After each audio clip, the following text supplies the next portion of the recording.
Throughout history, every culture and age has told stories of hauntings, visitations from beyond the grave. Whatever your beliefs, what cannot be denied is that the living are outnumbered by the dead. The tales you're about to witness are created from first-hand accounts. They portray the experiences of people who had no more reason to believe in ghosts than you. Is it possible that beyond our understanding, there exists a darker world?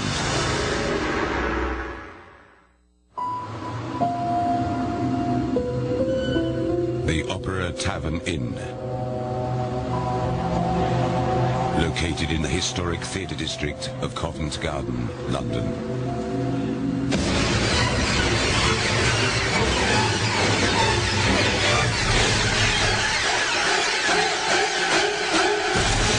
When I first started here, the customers said the place is haunted, but I thought, yeah, just like every other pub I've ever heard of or ever worked in, but I'd never seen anything before and didn't really believe in anything either.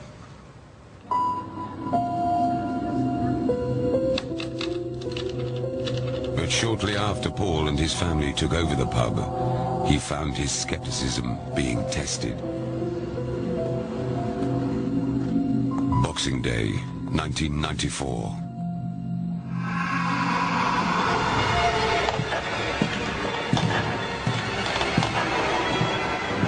Swear there. Paul! Paul!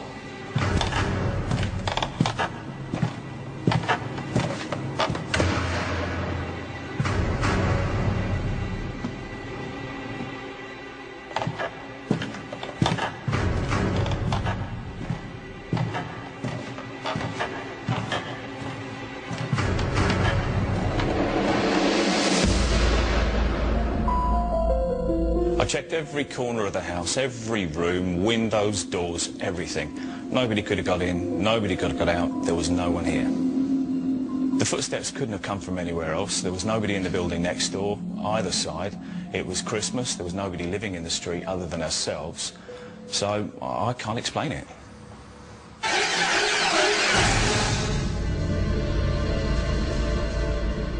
When Paul and Claire moved into the traditional surroundings of the Opera Tavern, they were hoping for a quiet life for themselves and their children.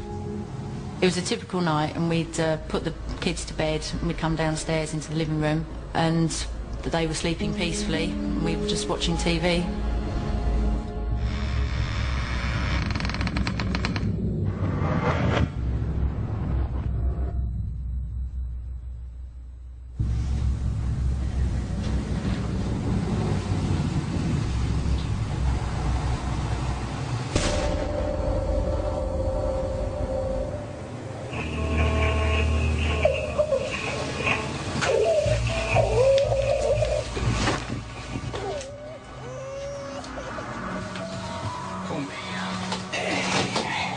What's the matter? There's a man walking downstairs.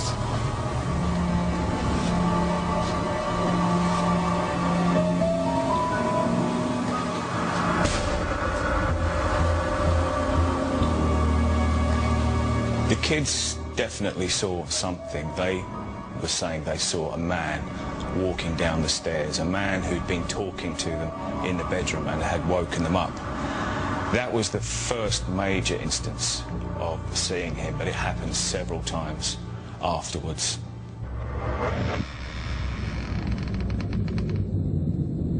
Come on now, go back to sleep, it's okay. Everything's gonna be alright. But seeing my children upset like that by something which is completely out of your hands is absolutely petrifying, because there's nothing you can do about it. You just have to comfort them as much as you can, and it was really scary, and they were so young and so innocent. It was unfair that they had to be so frightened by something like that. And as the months passed, the family began to feel as if they were being stalked by an entity.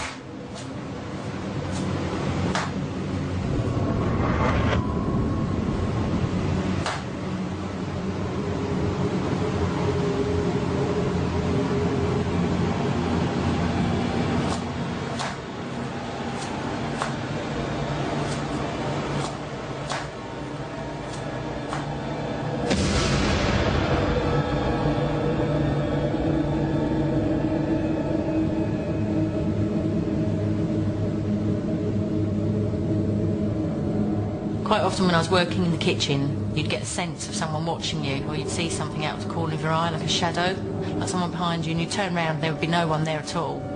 It was really scary if you were upstairs on your own. Over the years, most of the people who've worked in the kitchen have had the feeling of being watched or being touched on the back, or certainly have seen the glimpse of a head coming around the door looking at them. But why would a spirit be terrorizing an innocent family?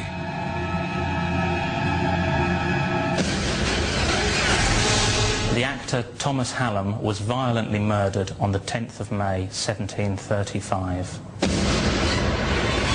He was killed in the green room backstage at the Theatre Royal, Drury Lane. Hallam was stabbed in the eye, penetrating into the brain, and then over a course of several days, in agony, he bled to death. Thomas Hallam was killed by his fellow actor Charles Macklin, who was renowned for his violent temper. Macklin actually went to court and defended his own case and managed to get away with the crime.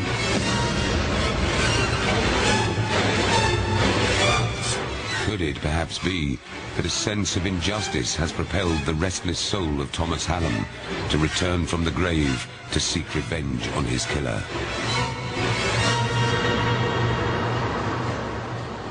But Hallam's grisly death happened at the Theatre Royal, across the street from the pub.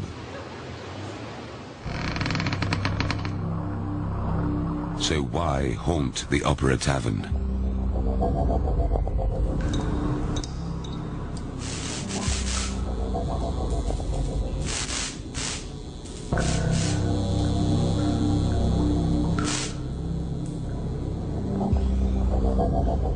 There is a tunnel in the cellar which links our cellar with the Theatre Royal, Drury Lane. It was used to allow actors and important people to cross from the theatre into the pub without having to mix with the rabble who were in the streets. This was a very bad area in those days. It's around there that we feel and see most of the activity. If the tortured soul of Thomas Hallam haunts both places he once knew in life, will he ever find peace? And more importantly, will the family? It was a lovely pub to run, brilliant family-wise, but it's not that easy just to up and move from pub to pub, unfortunately. So we had to sort of stick with it and make the best of the positives and suffer the negatives, I guess.